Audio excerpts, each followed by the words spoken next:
Now I'd like to introduce Vince Nystrom, our Director of Strategic Initiatives, to the podium to get us started with our first presentation. And as Vince makes his way up, let me take a moment to say how blessed I am and how blessed this organization is to have such an incredible team.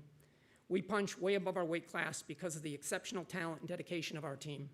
So please join me in thanking Vince, Amy Berglund, our Director of Business Initiatives, Jamie Van Buren, who runs the office, Gabe Solello, our talented intern, and Steve Arwood. Thank you.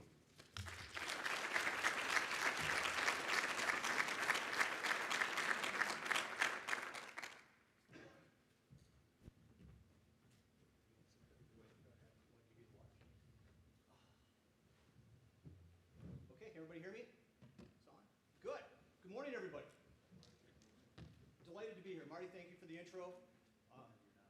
Not on.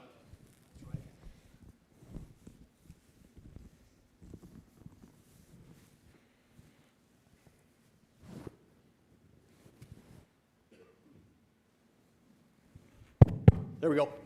All right, try this again. Good morning, everybody.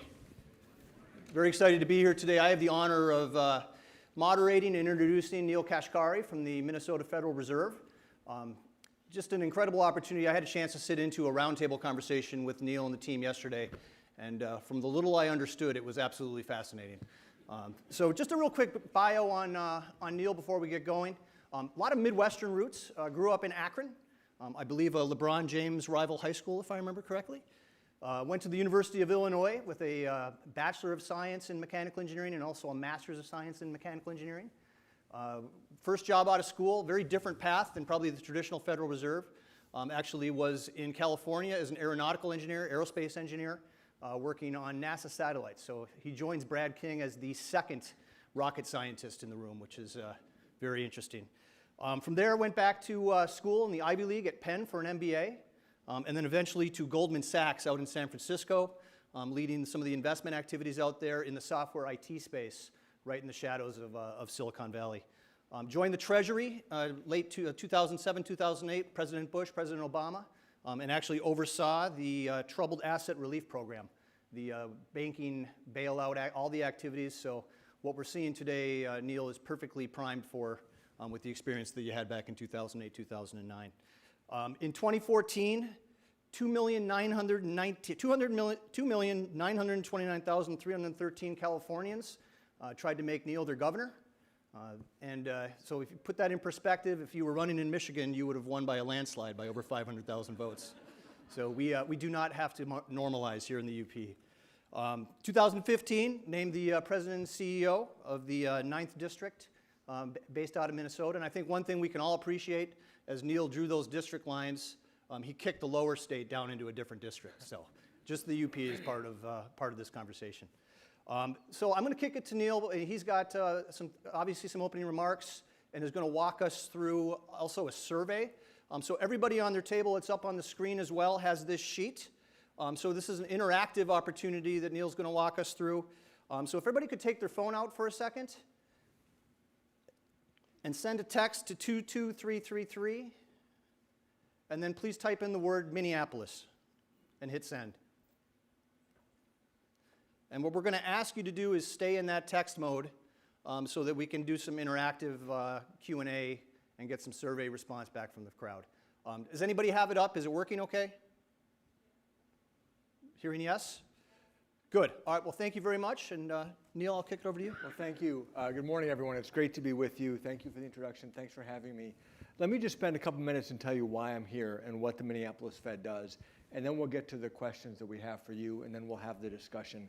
So the Minneapolis Fed is part of the Federal Reserve System, which is our nation's central bank. We were created by the United States Congress in 1913. And essentially, our job is to try to manage the ups and downs of the U.S. economy.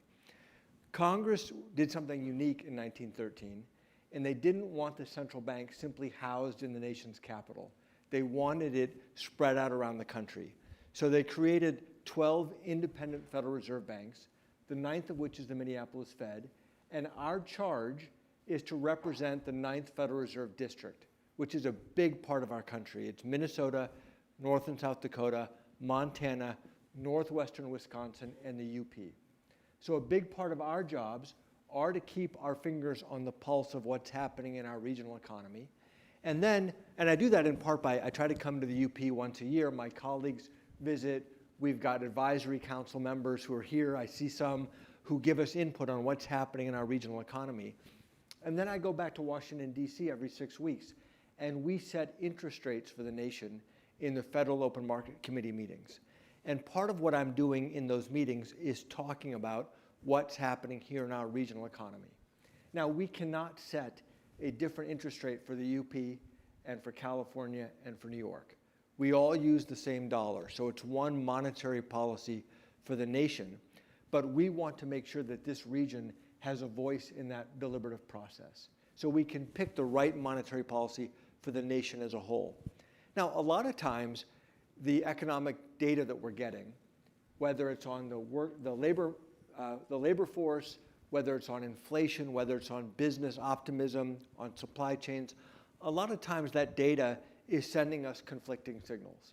So for example, a year ago, if you looked at the measure of GDP, gross domestic product, the US economy appeared to have 2 negative quarters in a row of GDP growth, which traditionally says, hey, the economy's in a recession. But at the same time last year, the economy was creating hundreds of thousands of jobs month over month over month. Usually when the economy is in recession, the economy is shedding jobs, not adding jobs. So that was an example where the data was very mixed. Are we in a recession or are we growing? Well, coming out and doing visits like this help us to make sense of the mixed economic signals that we're seeing. So last year, the GDP numbers were negative, but when I would meet with small and big businesses and labor groups all around the region, the overwhelming feedback I got was this is a gangbusters labor market. So that did not signal that we were in a recession. So that helped us make sense of the mixed signals. So visits like this today are great for me to get a sense from you on what's happening here in the UP, what's happening in the labor market, what's happening with inflation, what's happening with supply chains, so that I can try to get a sense of where's the economy going. Now, a couple more minutes before we turn to your questions. Coming out of the pandemic, obviously we have very high inflation, and it's the Federal Reserve's job to adjust interest rates to get inflation back down to 2%, our target. Now, Congress has given us what's called a dual mandate. On one hand, we want stable prices of 2% inflation. On the other hand, we want maximum employment, as many Americans gainfully employed and contributing to our economy. Usually, we think of these two things as sides of a seesaw. When the economy gets really strong, the unemployment rate drops, wages go up, and then that leads to inflation. And then traditionally, we would raise interest rates to slow down the economy and even out inflation and the labor market. Well, the Federal Reserve has raised interest rates by 5 percentage points in the last year. That's rapid increases. First thing that does is it pushes mortgage rates up, which taps the brakes on the single-family housing market. But remarkably, the other side of the seesaw has maintained a lot of strength. The national unemployment rate is still around a record low level of around 3.4%. When I visit with businesses all around our region, large and small, one of the top issues they continue to express is they can't find the workers that they need. Wage growth seems like it has softened somewhat. It's not quite as frothy as it was 9 months ago. But by most measures, the job market still seems very strong. Inflation has come down, but it's still well above our 2% target. So I'm going to ask you a bunch of questions about what's happening in the job market, what's happening in inflation, what's your outlook, because we're trying to get a sense of, have we done enough to actually bring inflation back down to our 2% mark, or do we have to do more with monetary policy to bring the economy back into balance? Last thing I'll say, as you well know, a couple months ago, some banks, especially in the West Coast, got into trouble, Silicon Valley Bank being the most visible example of that, and required the government to step in to stabilize them and effectively bail them out and take them over. And these kind of credit issues in the banking sector can traditionally, on their own, be a source of slowing of the economy, because banks get nervous, they tend to tighten their belts, they become a little stingier in who they lend money to, and businesses get nervous, saying, hey, I'm not sure I want to take out that additional loan. And if everybody gets nervous at the same time, everybody pulls back at the same time, that by itself can slow the economy and bring inflation down. So that's something that we're trying to get a sense of. How much of an imprint are those banking stresses having on the broader economy? If they have more of an imprint, then we have to do relatively less with our monetary policy tools. If they have less of an imprint, then the responsibility really is on the Federal Reserve to get inflation back down. So I'm going to ask you some questions now. Want to just get a sense of what you all are seeing in your part of the economy, and then we will talk about that and use that as the basis for our discussion that we're going to have, and then we're going to open it up to all of you to hear from you. So first question, I can't see it. Year to date, how have company sales performed compared with the same period last year? Much weaker all the way to much stronger?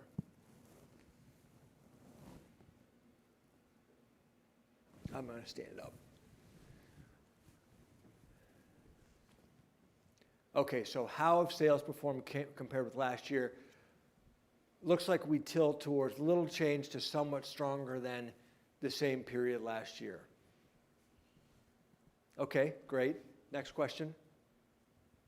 How have profits performed compared with last year? Somewhat weaker?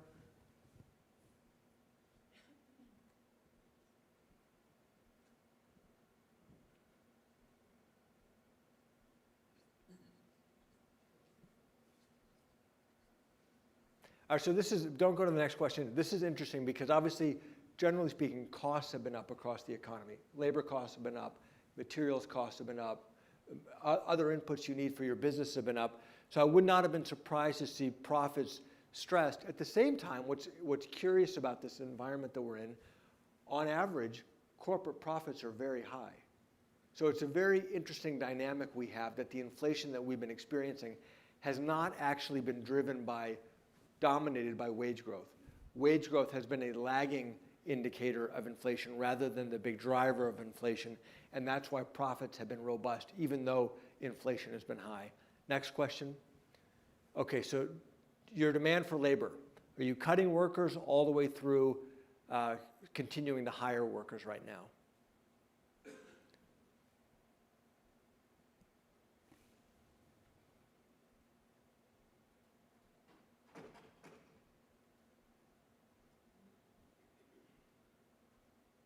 Okay, so the bulk is hiring.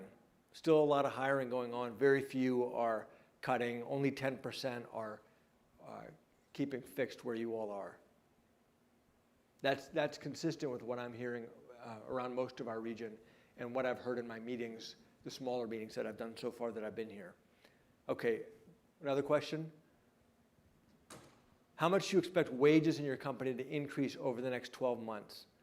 Everything from cutting wages to 10% or higher wage growth.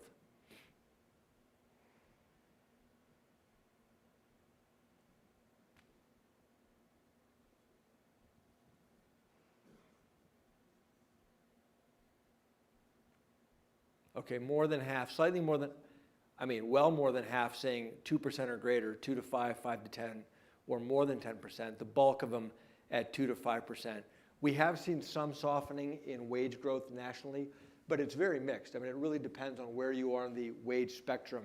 Over the last couple of years, entry-level workers, the lower paid workers, had the highest wage growth.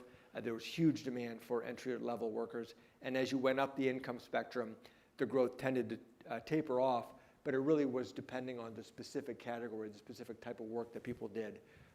Do we have others? Okay. Word cloud, 1 to 3 words. What's the biggest challenge facing your company or the larger UP economy?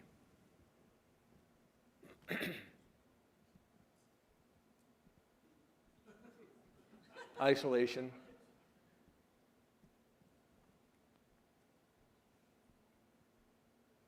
One thing that I've been hearing around the region, and especially in the UP, is housing is a barrier to bringing workers in. Even if they're good jobs, even if you can recruit workers from around the country, where are they going to live is a constant problem. That was true before the pandemic, and I think it continues to be true today.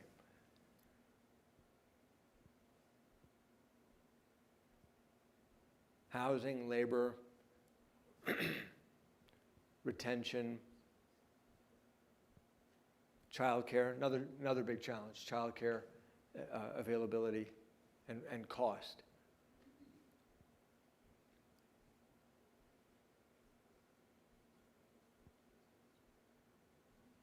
Okay, great. I think that's it. Is that it? Oh, what impact, if any, have regional banking events had in your company or clients? No impact to significant impact.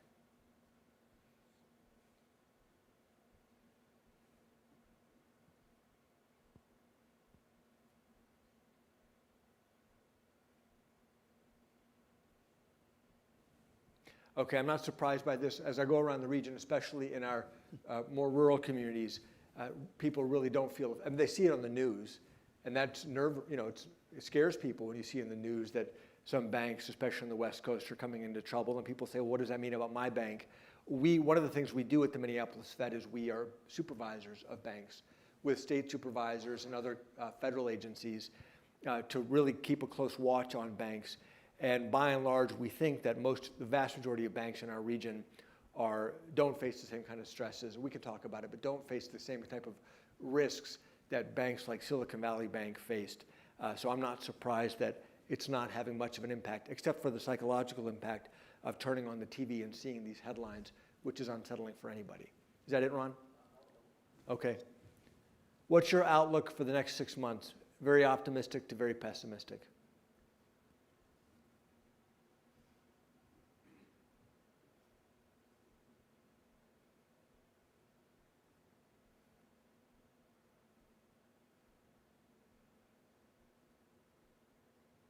Okay. Two-thirds are optimistic, which is, again, consistent with what I've heard over the last couple of days that I've been up here. Okay, thank you. Let's go ahead and take that down. So why don't we hand it to you, and we can have a conversation, then we're going to open it up and hear from all of you. And the only other thing I'll say is we are live streaming this, so when we get to Q&A, please introduce yourself so the world knows who you are. Thank you. Yeah, we should have some mics going around as well. So I have a few questions to kick us off, and then we'll turn it over to the audience for questions. Why don't we start with a kind of a procedural question? So you are now listed as a voting member of the Federal Reserve. Can you walk us through what that means, and then what that process looks like as you're coming across issues, how the nation comes together across all the different districts? So every 6 weeks, we have these very formal meetings called Federal Open Market Committee meetings. There are 12 Reserve Bank presidents, and there are 7 governors of the Federal Reserve System. The governors sit in Washington, D.C. They're nominated by the President of the United States, confirmed by the U.S. Senate. By law, this is the quirks of law. By law, they vote every meeting. And by law, the Reserve Bank presidents rotate when we vote. So I'm a voter this year, then I won't be voting the next 2 years, then I'll be voting again. We all go to every meeting, whether you're a voter or not. We all give our outlook and our read of the economy. We all give our recommendations for policy. But at the end of this 2-day meeting, in the last 30 seconds, when they take the vote, certain names are read, and then you vote yes or no, and certain names are not read. So the voting actually matters a lot less than you might think, because it really is the deliberation that we have at the meeting. And that's why I try to come to the UP at least once a year, just because whether I'm a voter or not, I want to make sure that this region is represented in that deliberative process. It's a 2-day meeting. People are exceptionally well prepared for these meetings. About a week in advance, we get about 100 pages of analysis from Washington, D.C. and all of the latest data nationally on what's happening in the economy. And I spend about a week with our team of brilliant economists at the Minneapolis Fed poring over that data and those analyses to try to come up with our own view of what do we think this means for monetary policy and for inflation and for the labor market. Thank you, Neil. So a lot of the questions that were up there, probably the common denominator, of course, is the interest rate. So, there's been some skepticism, certainly not by anybody in this crowd, about, maybe there was a little bit late to arrive on raising the rates, and now with a pretty heavy hammer. Can you give us your evaluation analysis on where we were and where we're going? Yeah, I think with the benefit of hindsight, we were late. If I could do it over again, we would have started adjusting policy more quickly. The thing happened is that for the 10 years before the pandemic hit, every time we kept thinking, okay, that's it, we're at full employment, and inflation's about to come, what ended up happening? Inflation didn't come, and more workers took jobs. So it was like a lesson that I learned that, boy, we keep underestimating the American people's desire to actually work. And that a lot of people can work, and it's not going to cause inflation.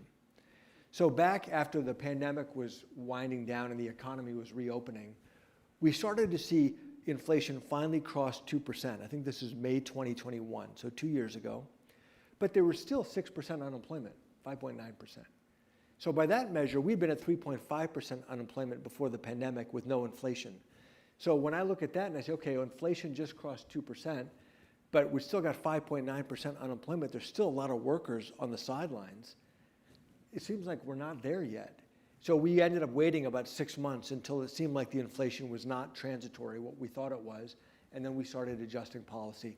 So I would say we were probably 6 months later than I would like us to have been, knowing what I know now. Having said that, if we had adjusted rates 6 months earlier, I don't think it would have made much of a difference in the inflation that we've experienced. And my evidence for that is, if you look around the world, almost all advanced economies are seeing very high inflation, even those economies where the central bank started raising rates sooner.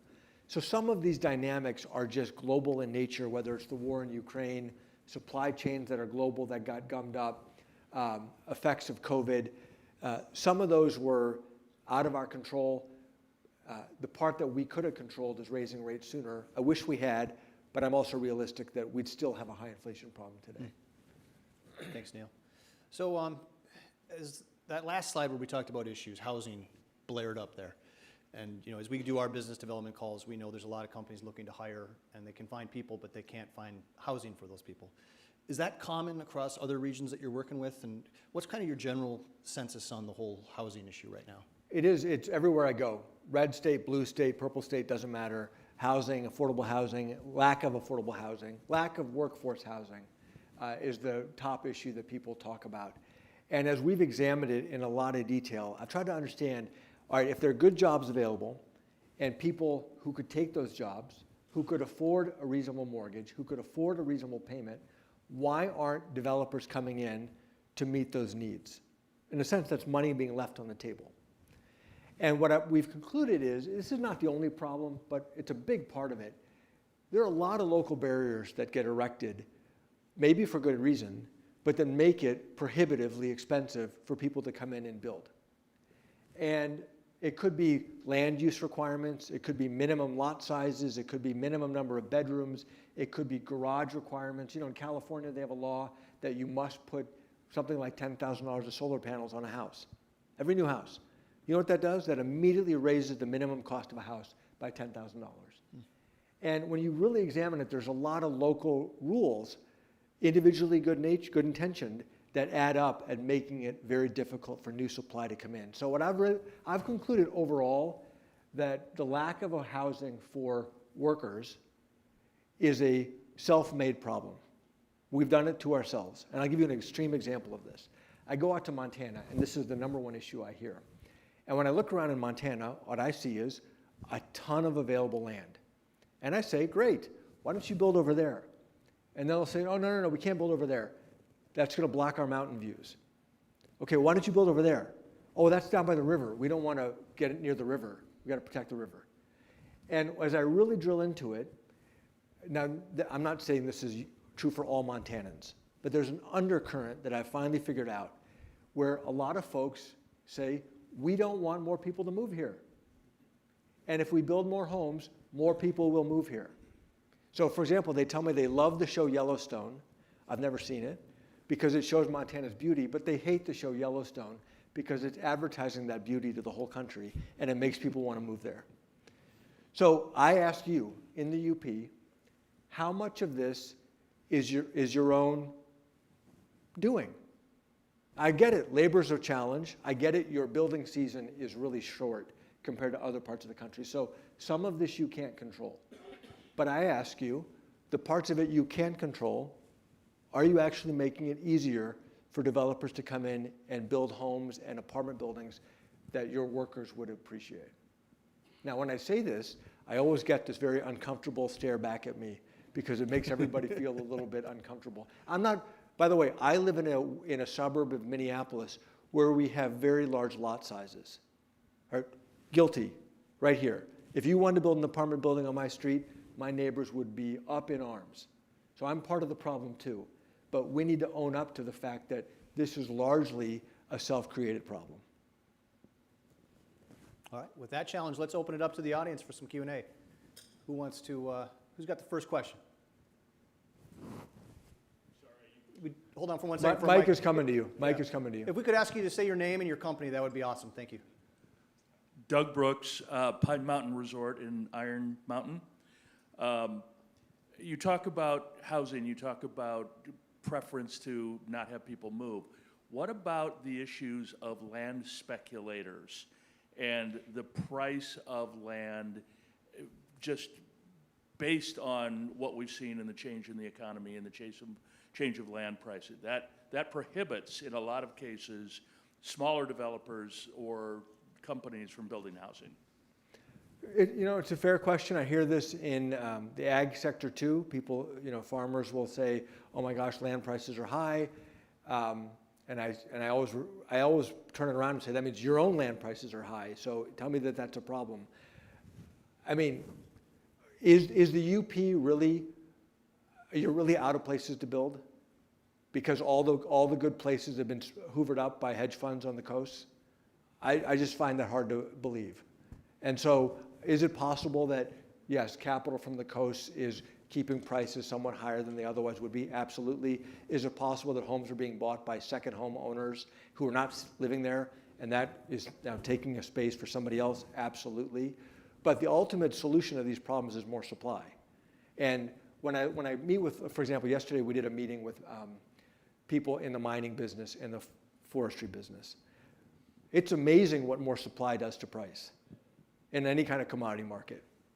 And so what are the barriers to more supply? What are the barriers? Okay, so this plot of land got bought up by some hedge fund in New York. What about this plot of land? And why can't people go and develop that? Thank you. Gabriel Clute with UP Concrete Pipe. Can you stand up so I can see you? Hi. There we are. Hi. Is the 2% inflation target, is that permanent? Is the 2% inflation target permanent? It's permanent for the near future, meaning that is a target that central banks around the world have coalesced around as the appropriate way to balance. Basically we want an inflation rate that is low enough so nobody has to think about it, but above zero. So it gives us a little bit of margin for room, margin for error, so to speak. It is conceivable that once we get through this inflation period and we get inflation back down to 2%, we could have a deliberation with, for example, elected leaders in Washington and say, hey, does 2% still make sense? Should it be 2.5? Should it be 3? Should it be 1.5?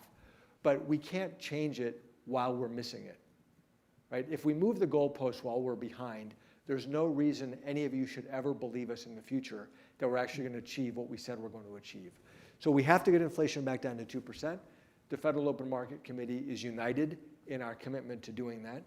Once we do that, it'll be an appropriate time to have that conversation. Just because the committee picked 2% a decade ago, that doesn't mean that we need to live with 2% for the next 50 years, but now is not the time to change it.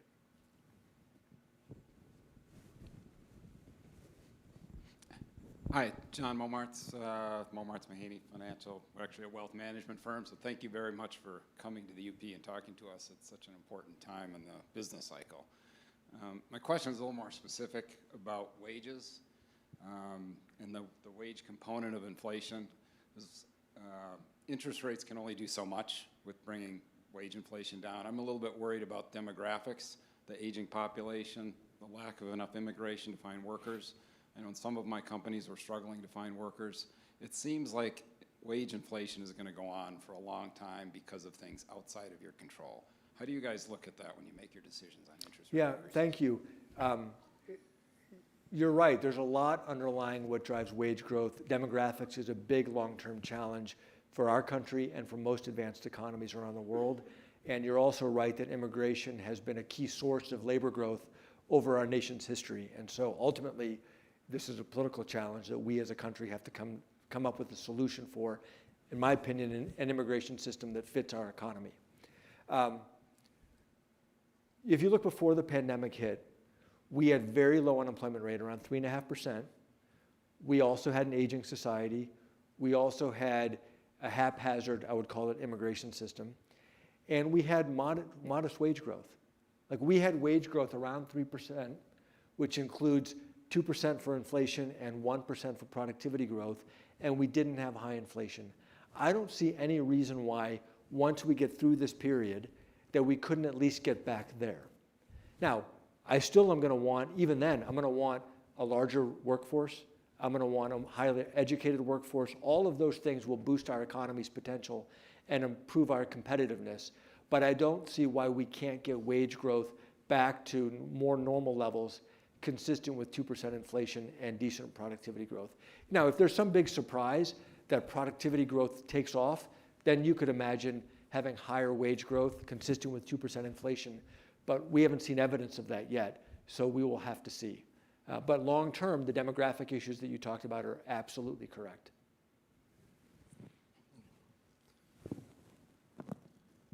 Thank you very much for joining us again. My name is Koray. I'm a broadband service provider. My question is trying to understand if the Federal Reserve Bank is looking into this concept that I've been thinking about. I think starting with the COVID, the economic indicators have fluctuated so in a rapid fashion. We found ourselves in a shutdown of everything, and then we found ourselves in a rapid hiring fashion, and now we're finding ourselves in an inflation.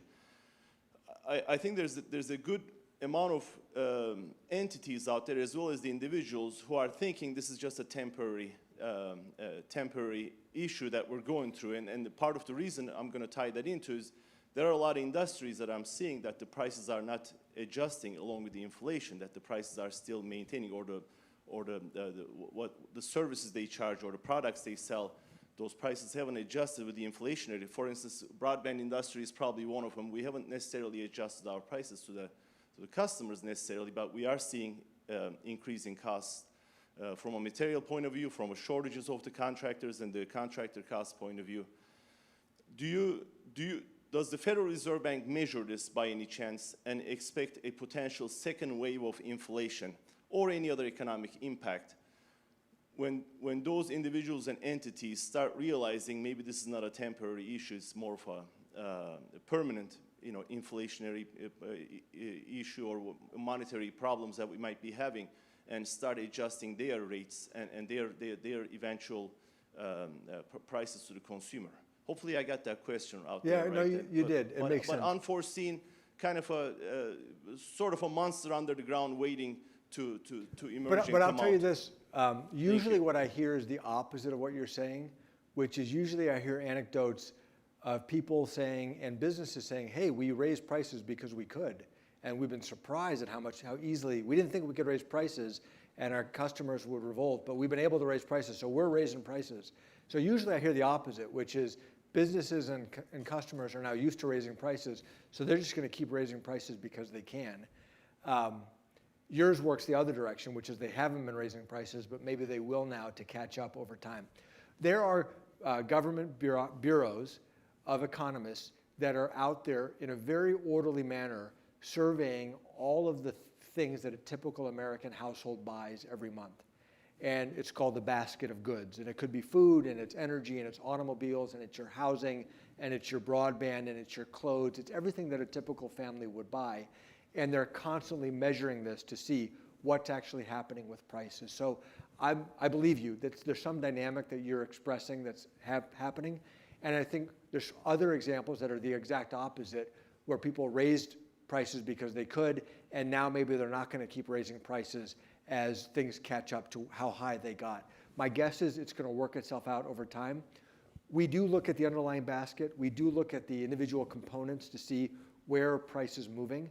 So for example, we know that new rents have come down. They're not growing like they used to grow. And it takes a year or two as leases turn over to work their way into the index.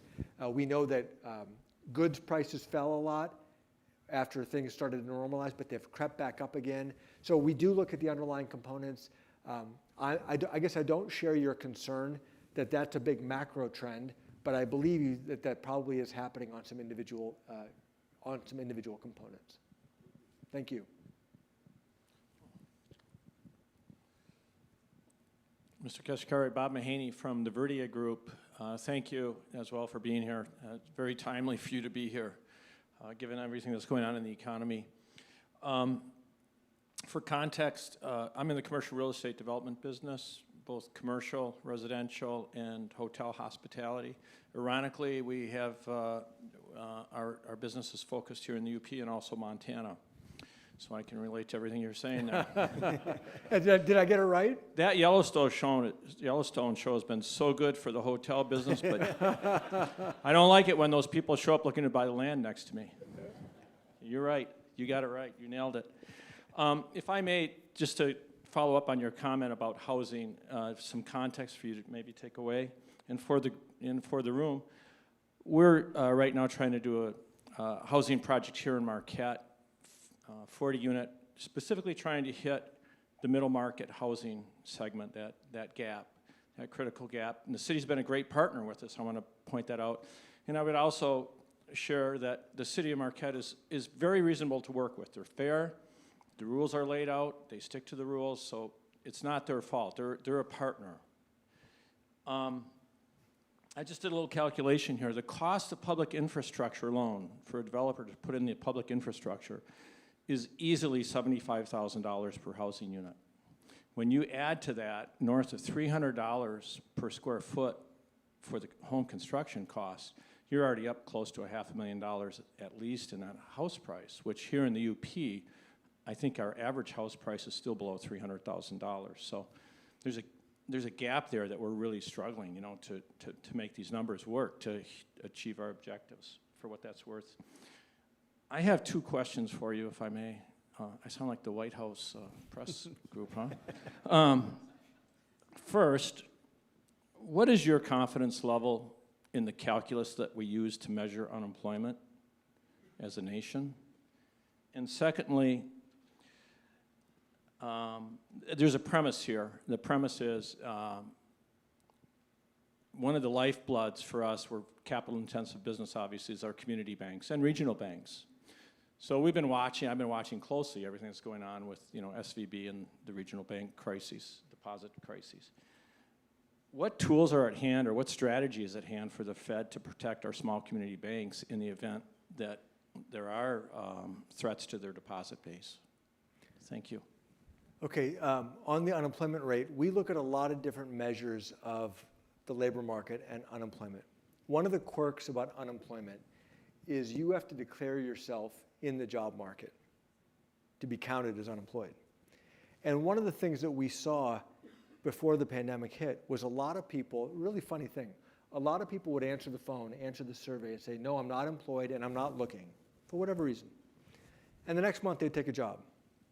So I thought you were not looking, and yet you took a job, so it must have been you were in the job market. So another measure we look at is employment to population.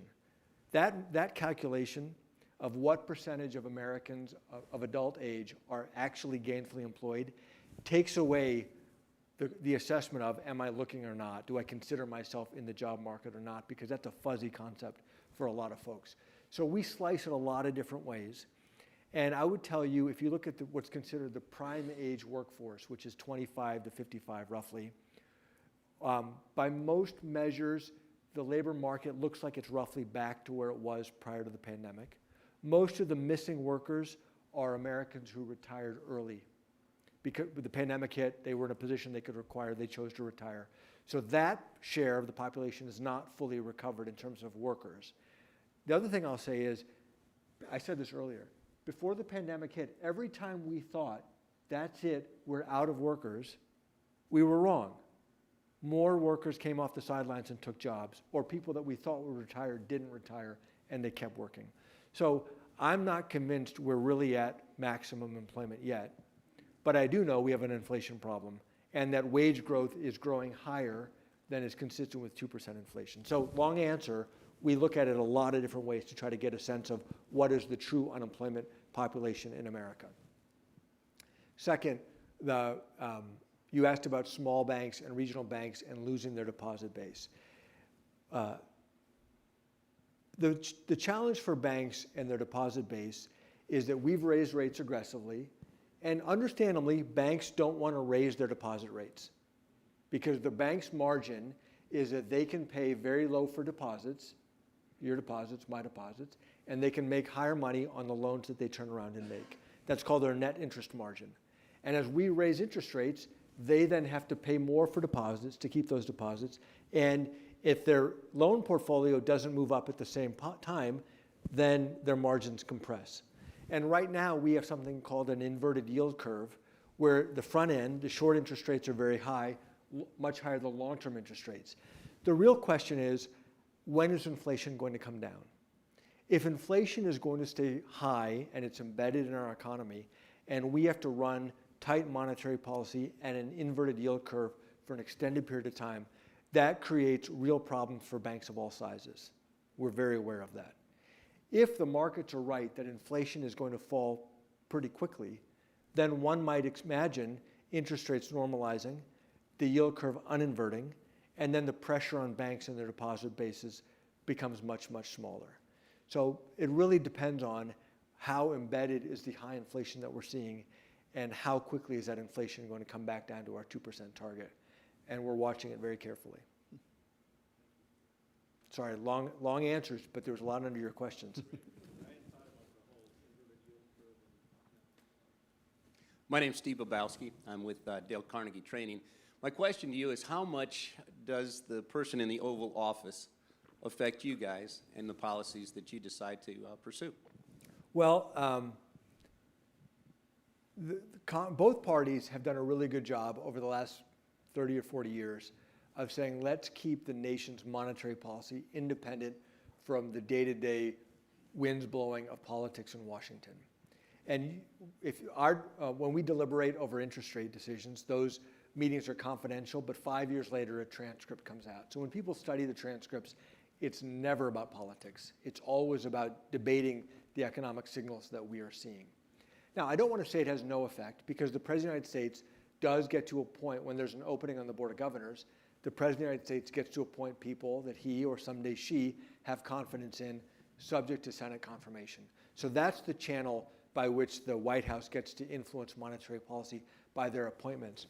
But if you look at our deliberations, you can't actually point to, well, this person who's voting this way must be a Republican and that person must be a Democrat.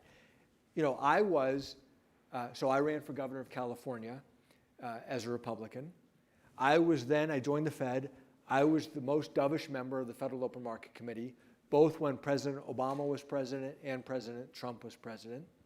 I'm now on the more hawkish end, just based on my reading of what's happening in the economic signals. So people wanted to paint me as a dove, and now they're confused by saying, well, wait, he appears to be a hawk. And my answer is, I'm just looking at the data and adjusting my policy recommendations. And so I actually think people would be very proud if they could understand the analysis that goes into these deliberations, how serious the deliberations are, and how removed they are from these type of short-term political considerations. And so, anyway, I hope that helps. Hi, Gina Thorson, Jackwort Fabric Products and Stormy Comer over in Ironwood. And I'd love to hear some of your thoughts on the consumers today. And when I look at, in our small part of the world, going out to eat costs twice as much as it did even 6 months ago. And yet, restaurants are still full. Partially that's because maybe hours have shrunk because of labor issues. But I'm sort of anecdotally worried about credit card debt for our sort of lower end consumers, higher interest rates on that, and wondering your thoughts about any sort of crash happening, like on the consumer side. Are we going to see consumers start to not go out and shop and eat and pulling out their credit cards to do those things? Yeah, it's something we're paying close attention to. You know, when the pandemic hit, obviously the services economy shut down. So people were stayed at home and bought a lot of goods. So good spending, like there's a mix of how much a typical family will buy services, whether it's going out to eat or goods, you know, buying cars and buying clothes. That mix shifted dramatically towards goods. Services has come back, not all the way, but goods is still elevated. And it's just a curiosity of what are people buying? What are all these goods? Don't you have enough jeans? Like, how many jeans can you buy? When is that going to fully rebalance? And on average, American households are still doing very well in terms of their own personal balance sheets. On average, most homeowners still have a lot of equity in their homes. On average, people's checking account balances are still significantly higher than they were before the pandemic, in part because there was a lot of fiscal stimulus given to families and small businesses across the country. But we also know on the lower income spectrum, those extra balances have been paying down, and you are seeing evidence that credit card balances are increasing, and especially lower income consumers are more stretched. So it's something we're monitoring carefully. I'm not seeing evidence of an immediate crash in consumption. We're seeing, if anything, consumers are holding up better than we would have expected. And you try to book a flight, flights are extremely expensive, the flights are almost all full. We're not seeing a lot of evidence yet of slowing down of the services side of our economy. So something to watch. Other questions?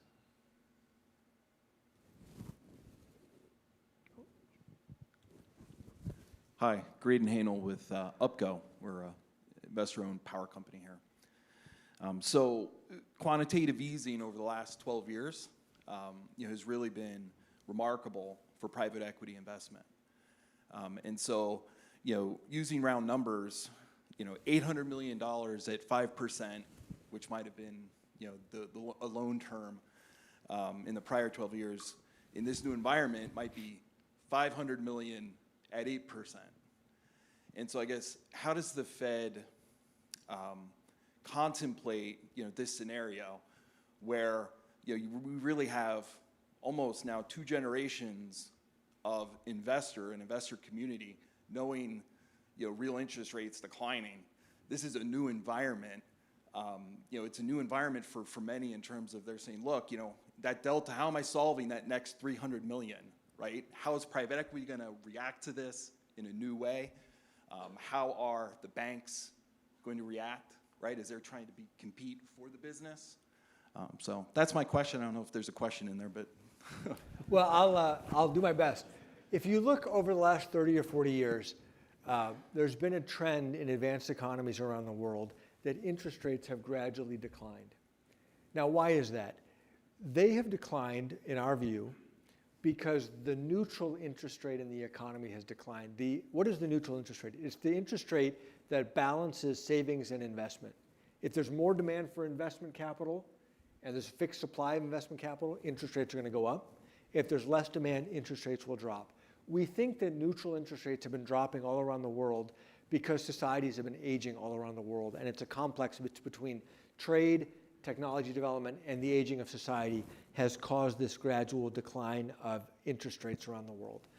So what's going to happen when we get through this high inflation period and we get back to whatever normal is? If I had to guess today, I would tell you my guess is that normal looked like in 2018 and 2019. That we'd be back in the same type of economic environment, low inflation, low interest rates, modest wage growth, decent economic growth. It's possible that neutral interest rates will be much higher going forward, and we're all going to have to learn how to operate in that environment. I haven't seen any evidence of that yet, and so we will see. If neutral interest rates go up for good reason, if neutral interest rates go up because there's massive investment demanded on really high productivity projects, that would be great. That would mean our economy is growing. That means we're producing more. That means we're more efficient. We're producing. There's all this upside, new innovation taking place. We'll have to see. And it's too soon for me to conclude to believe all the hype around AI, that the future's all of a sudden, nobody's going to have to work anymore because computers are going to do everything. So we'll have to see. So anyway, I hope that helped. Hi, I'm Jeff Lipman with the Michigan Tech Board. Hi. So when interest rates were net negative, very low, corporations got very aggressive and went out and extended duration and got ahead of it.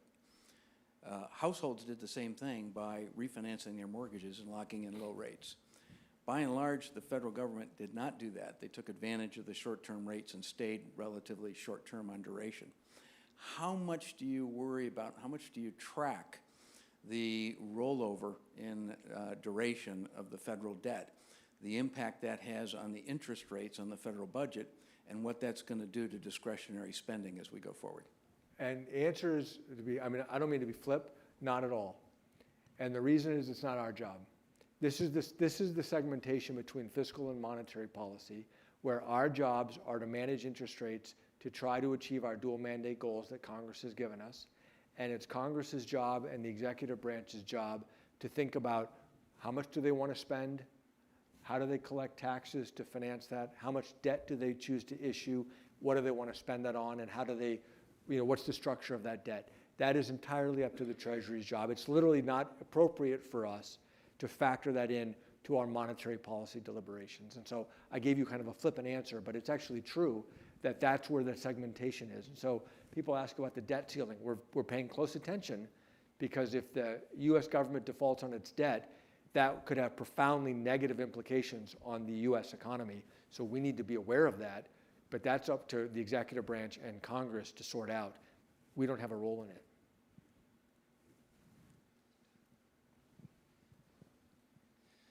Mr. Kashkari, my name is Brock Tessman. I'm the president of Northern Michigan University. So I want to thank you and all the CEOs here for having this event on our beautiful campus. Thank you. I'll also note, like Bob, I have Montana connections. My family and I moved here just in February from Montana. I noticed a lot of overlap in terms of the challenges that this region faces and the challenges Montana faces.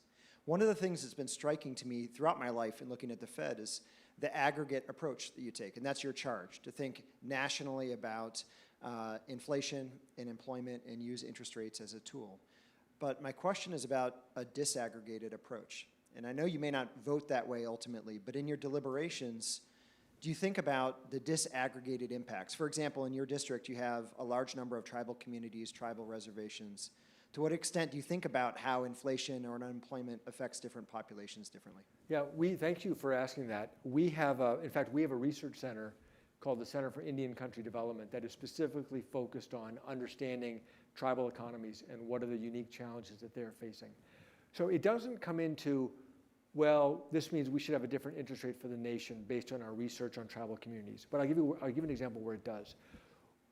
In the pandemic, there were a number of programs that were set up to provide aid to, for example, businesses, small businesses, larger businesses, to get them through the pandemic. Well, the structure of tribal enterprises is completely different than the structure of a C Corp or an LLC or LLP that you might have in a private business. Well, all of a sudden it dawned on our experts in our Indian Country Center that these programs that were being set up just were not going to work for tribal enterprises. So we had to then go and reach out to tribal enterprises, understand how they're structured, and how could you design these programs so that they could actually include the tribal enterprises, and it's intended to include them too. So that's a way that we were able to make sure that those specific considerations were factored into the design of those programs. We even dispatched people on a temporary detail basis to the US Treasury Department who had money allocated by Congress for tribal governments to give them the technical expertise they needed to be able to design those programs so the tribes could actually access it. So it's something we do think a lot about, but it's much more granular at the research level and the technical level rather than saying, therefore, interest rates should be different. We probably have time for one more. Here in the center of the room.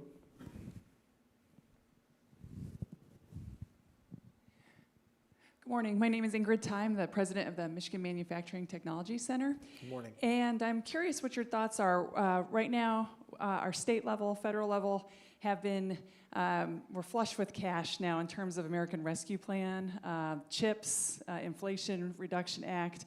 And I'm curious what your thoughts are on the short-term and the long-term impacts of these kinds of programs. I mean, I think there's obviously some things that are going to be very helpful, but I also worry about what that's doing for topics such as our national debt and other things long-term. Yeah, it's a good question.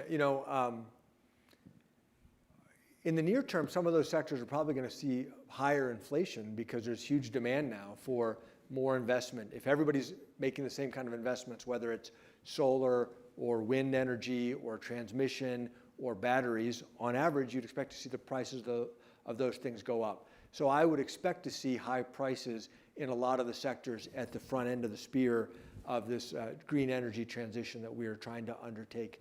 What does it mean long term?